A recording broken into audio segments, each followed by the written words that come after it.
Psalm 14. To the choir master of David.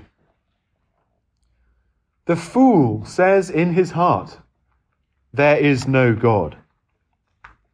They are corrupt. They do abominable deeds. There is none who does good. The Lord looks down from heaven on the children of man to see if there are any who understand, who seek after God. They have all turned aside. Together they have become corrupt. There is none who does good, not even one. Have they no knowledge, all the evildoers who eat up my people as they eat bread, and do not call upon the Lord? There they are in great terror, for God is with the generation of the righteous. You would shame the plans of the poor, but the Lord is his refuge. Oh, that salvation for Israel would come out of Zion. When the Lord restores the fortunes of his people, let Jacob rejoice, let Israel be glad. This is the word of the Lord. Thanks be to God.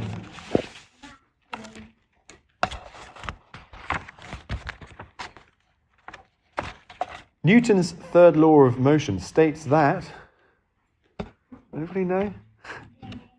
Go on, Giles. Every action there is an opposite. Yeah. Equal and opposite. Very good. Wow, this isn't a quiz show, but if it was, then Giles would be on £100.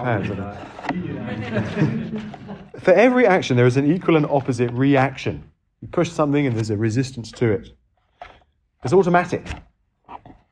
Imagine if our sin, our actions, whether they're good or bad, worked so mechanically as that. Imagine if there was a kind of instant smiting, an instant reaction when we did things wrong, if justice was weighed out right there and then. Well, if you imagine that for long, you imagine an empty world, realizing that a lot of people would face the justice of their deeds very quickly, indeed, all of us. But for some reason, God has not set it up so that there's an instant, immediate, equal and opposite reaction to our good or evil deeds. God seems to have set up the world like there's one massive tab, if you can put it in that way. You go and you don't pay yet. You're waiting for vindication, or you're waiting for judgment. Psalm 14, I think, is speaking into that idea, which actually, if you've been here over the last few weeks and seen the last few Psalms, is something we've been dwelling on time and again. It's the justice of God and how it will eventually catch up with everyone. And that, believe it or not, is good news. But Psalm 14 is not like any psalm we've seen, well, really since Psalm 1, I think, in that it's not really a prayer or an expression of praise. If you look through it, it's not addressed to God at all. The closest you get to it is verse 7, and even that is just saying, oh, that. It's not asking anything directly. It's a psalm which is often called a wisdom psalm. It's a meditation on things as they are. We're meant to sing this song, I take it. We're meant to dwell on these things that we might see and understand and get more deeply what reality is like. So my plan for this sermon is slightly different to what we usually do, in that we're going to join the psalmist in meditating on these verses, and specifically on the first half of verse 1, which I hope we'll be able to open up the rest of the psalm. So there'll be a few times as we go along where I will give you warning of this, don't worry, it won't just be like a random gap. I'll leave a moment of silence where we can either ponder the words ourselves or offer silent prayers in response to it. So verse 1, the fool says in his heart, there is no God. And first we're going to look at that last bit. There is no God. What does it mean? Just turn over that phrase in your mind. Why would someone say that? What leads people to say there is no God? I'll give just 30 seconds or a minute or so to turn that phrase over in your mind.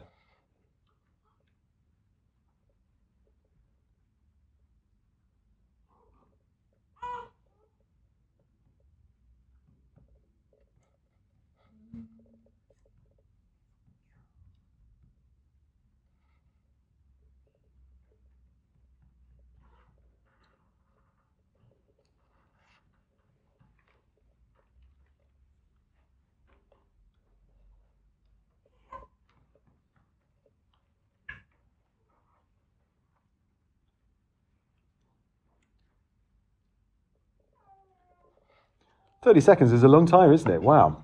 Well, I hope you have mused on that and probably came to a very similar immediate conclusion as I did. When we hear someone say, there is no God, our minds immediately jump to literally someone saying that no God exists. We think it's a claim about the sort of existence of God, full stop. But very few people in David's day, or frankly in any day, even in our day, if we look around the world, very few people actually out and out deny the existence of God or any gods. There are very few out and out atheists, though our society might be an exception. And yet, the psalmist says that the fool says in his heart, there is no God. Just as we saw back in Psalm 10, verse 4, in the pride of his face, the wicked does not seek him. All his thoughts are, there is no God. And as we saw there, what they really mean by that is, God doesn't see. God won't do anything. No God means no accountability. No God means no restraints. All there is, if there is no God, is your desires and the power you have to carry them out. What you can get away with other people. That's why the psalmist moves immediately from the fool says in his heart there is no God to they are corrupt. They do abominable deeds. And notice there's a movement even between those two things. They are corrupt. Speaking of their hearts, their deeds are abominable. What flows out of their hearts and their desires. I think the psalmist wants us to think first of what we consider to be the kind of blatant version of this. How those perhaps people who are themselves open, out and out atheists do abominable deeds. Although many people who consider themselves atheists also consider themselves very morally upright people. Now the psalmist is getting us to think of those people who just flagrantly do what is wicked, whatever they can get away with, whatever their hearts desire. The obviously corrupt, abominable deeds of practical atheists. Before we move on to the next little section, let's just spend a little moment in silence. Perhaps as I mentioned that, you thought of particular people. Let's bring those people to the Lord silently and ask him to have mercy on them, to open their eyes, that they know there is, in fact, a God in heaven. So 30 seconds or so to pray for such people.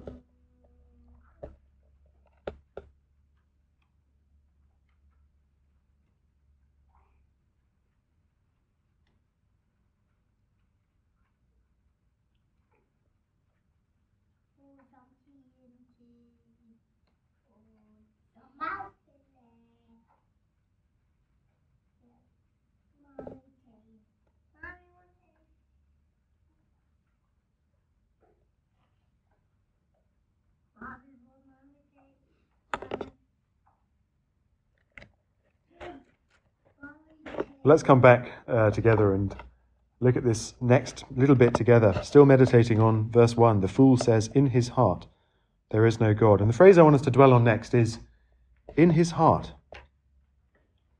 Why does David add this? That's what I want us to just chew on again in the silence. Why does David add the phrase, in his heart? It would make perfect sense without it. Just the fool says there is no God. So why add this little bit? In his heart, in Hebrew, only one word. Only one very short word, actually. 3 syllables, in his heart. Why does David add this? Just again, a few seconds to contemplate that.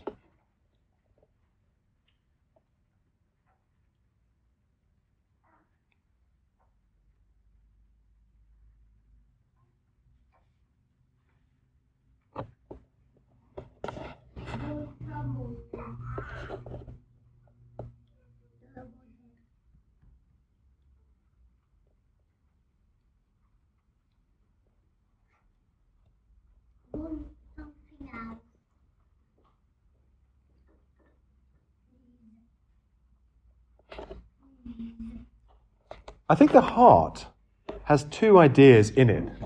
One of them is that it's hidden, it's secret. It's not referring to our actual physical, the thing that's beating inside us. It's referring to something more internal even than that.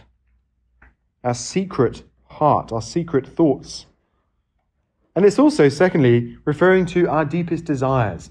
Our heart in the Bible is the thing which drives us towards things. Our heart is drawn to love things, fear things, loathe things, desire things. Why then does the fool say in his heart, not in his head, there is no God? Because our secret desire, our deepest, most twisted and wicked desire, is that there should be no God. We think what a world it would be if there were no accountability at all. In his heart, in secret, already this ought to make us wonder, even though Psalm 14 verse 1 seems to be talking about those who are blatant sinners, out and out, atheistic, wicked, abominable deeds, in his heart ought to make us wonder, is this me too? We sometimes talk about nominal Christians and practicing Christians. And if you look at the census, I was talking about this the other week, wasn't I? That on the census you get like 40-something% of people who are nominal Christians, who say they're Christians, practicing Christians, far fewer. Well, I'm not a nominal atheist, but am I a practicing atheist? And when I say practicing, I mean in my heart. There is something unnerving about verses 2 and 3. Let me just read them again. The Lord looks down from heaven on the children of man to see if there are any who understand, who seek after God. Is that not unnerving? He looks down from heaven, and what does he see? Well, he sees inside our minds. Do we understand? He sees our desires, what we seek for. And what does he find? They've all turned aside. Together they have become corrupt. There is none who does good, not even one. The Apostle Paul picks up these exact words, these very verses, in Romans chapter 3. He says, none is righteous, no, not one. No one understands. No one seeks for God. All have turned aside. Together they have become worthless. No one does good, not even one. And Paul is saying he's not just talking about out and out wild pagans. He's talking about both pagans and upright religious people. He's talking not just about obvious, blatant sinners, but the not so obvious, secret sinners. He's talking not just about Gentiles, the nations, but about Jews, the Israelites. And he's saying all alike are under sin. That these verses that he's picked out, excerpted in his letter, apply by nature to us all. We are by nature practicing atheists. We are too. Even us, those of us who in the Lord's kindness know him. The remnant of sin that still is in us longs that there should be no God. It's still in our heart too. There is no God. Well, let's spend a little moment in silence doing two things really. One might be just grappling with this yourself, saying, is this really what it's saying? Is this really what Psalm 14 and Romans 3 are saying? And if you are convinced of that, then let's spend a minute or two considering our own hearts, confessing our own heart's false creed about God, asking that the new reborn person he's made us might overcome this old, faithless, sinful nature. Let's spend a moment in silence doing those things.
Thirdly, the fool says in his heart, there is no God.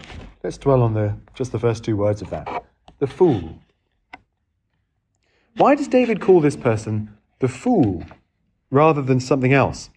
Actually, so far, if you've been through the Psalms, you've seen him talking about the not righteous people in various ways. They're described as the wicked. Time after time, he keeps saying the wicked, those who are not righteous, those who oppress. But here he calls this person the fool. In Hebrew, there's more than one word for fool. I suppose if you think about it, there's more than one word in English as well. This word here is Nabal, which reminds us, because it's not used very many places elsewhere, of an actual guy who, I can't believe he was actually called Nabal. I assume it was a nickname of some kind, like a kind of funny, I can't imagine how you would end up being. He was a wealthy man with significant power and prestige, and yet somehow he'd still ended up with the name Nabal, which means fool. He was a fool by name and a fool by nature. He showed it in his inhospitality. He showed it by his ingratitude. He was an ungrateful brute, and he suffered the consequences of it in 1 Samuel 25.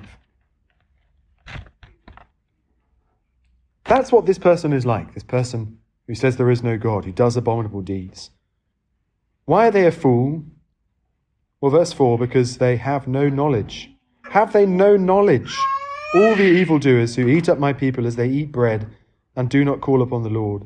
There they are in great terror, for God is with the generation of the righteous. You would shame the plans of the poor, but the Lord is his refuge. A fool is somebody who has fundamentally miscalculated, willfully, deliberately ignored the truth and reality, something that could be plainly seen. That's what a fool is. And here they've ignored the most important thing of all, that God is in fact on the other team to them.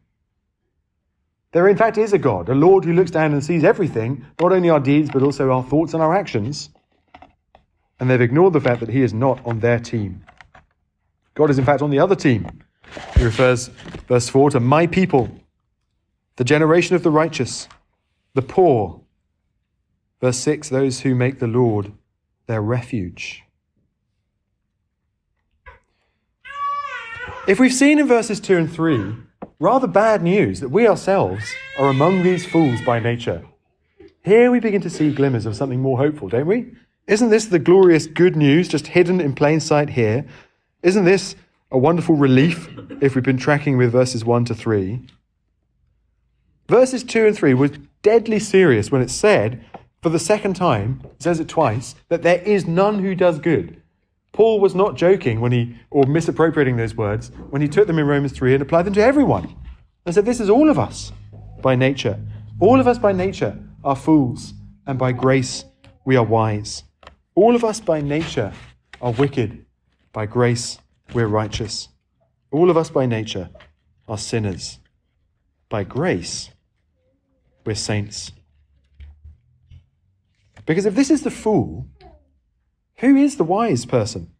Well, it's the same as it always has been, the same as we've been tracking psalm after psalm after psalm. The wise person, the righteous person, is not somebody who can honestly say, oh, I've never actually done any of this wicked stuff, I've never had any wicked thoughts.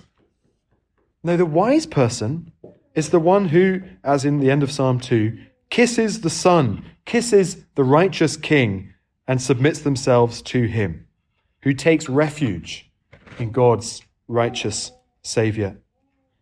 The fear of the Lord is the beginning of knowledge, but fools despise wisdom and instruction. Our sin brings us to fear him, and then it brings us to rejoice in him. So let's come before the Lord in a moment of silence again, to thank him that though we by nature are this kind of fool, in his kindness and grace, he's made us wise, righteous saints. And let's commit ourselves once again to his care, to say, Lord, I've no other refuge but you. So a few moments of silence for that.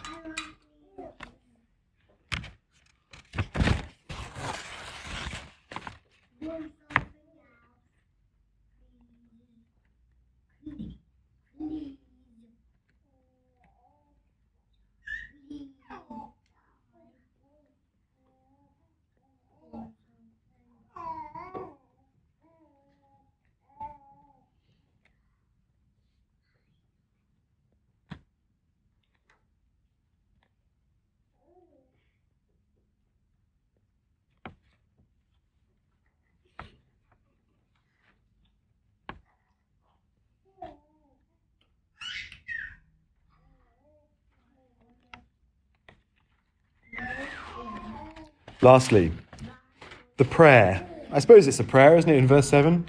It's sort of as close as you get to a prayer in this psalm. Oh, that salvation for Israel would come out of Zion. When the Lord restores the fortunes of his people, let Jacob rejoice. Let Israel be glad. If you think about it, at every point in time, since this psalm was composed by David in like 1000 BC or something, at every point in time that it's been sung, the singers have been waiting and longing for something. David himself and the saints of the Old Testament were waiting for a salvation that now has come out of Zion. Zion being the name for Jerusalem, sort of poetic name for the hill on which Jerusalem is built. For it was at the earthly Jerusalem that refuge and righteousness was made possible as Jesus entered the city and was betrayed, handed over, crucified, buried, and rose again. We are waiting for the salvation that now is coming out of Zion. Zion, again, is Jerusalem. And the gospel, we're told, begins at Jerusalem and is going out, spreading to the whole world. It's got at least this far. It's still got further to go. The foolish preaching of the crucified Christ, the only righteous one, the true King, is making wise the simple to the ends of the earth. Salvation is coming out of Zion. And we're waiting for it to come yet further, to go yet further among our city, our neighbours, our families. And we are waiting for the salvation that one day will come out of Zion. The message of the Psalms is that God is going to make all evil history, that every wrong will be righted, that every injustice will be called to account. And that's a good thing. If it weren't for Christ, it would be a terrible thing, a terrifying thing. But for us who take refuge in him, deserving nothing of our own, what good news it is that salvation will one day come from Zion. That's the thing about Newton's third law of motion, actually. This is going to sound a bit nerdy, so sorry to those of you who don't like that, but some of you are going to love it. If you were to throw a frictionless ball through a vacuum at a wall perpendicular to how you're throwing it, like that, but it was really, really far away, like 10,000 miles away, Newton's third law of motion would still apply. It would just take a really long time for the ball to come back. Please don't tell me we keep accelerating and no, don't give me that nerdy stuff. You get the point I'm making, which is that actually these things do happen. We might not realize, we might not like to think that every deed, every thought, every wicked desire is stored up before the Lord and that he will one day call everything to account. You might forget it's coming back at all, but it is. As surely as that, more surely. The Lord sees, he knows, he loves his people, he protects the poor, and he will make all things new. When the Lord restores the fortunes of his people, let Jacob rejoice. Let Israel be glad.